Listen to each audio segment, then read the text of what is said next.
எனக்கு வார்த்தை சொல்லுகிறார் அப்படின்னு கேட்குறீங்களா? ஏசாயா 46 அதிகாரம் 4வது வசனத்தில் ஆண்டவர் சொல்லுகிறார், இனிமேலும் நான் உன்னை ஏந்துவேன், நான் சுமப்பேன், உன்னை தப்புவிப்பேன். இதுவரைக்கும் உன்னை நான் நடத்திட்டு வந்திருக்கிறேன், இதுவரைக்கும் உன்னை பாதுகாத்து நடத்தி தாங்கி வந்திருக்கிறேன்.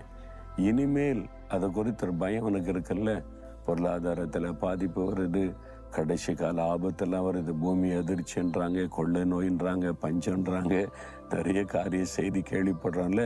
இனி அப்படிதான் இருக்கும். கடைசி காலம், இயேசு சொன்ன அடையாளங்கள் தீவிரமாய் நடக்கிறது, ஆண்டோடைய வருகை சமீபித்து விட்டது, அப்படிதான் இருக்கும். ஆனால் இந்த சூழ்நிலையில் எப்படி வாழ போகிறோன்ற பயம் வருதா?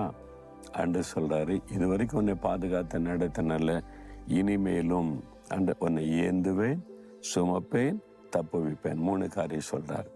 ஏந்துறாரு. ஒரு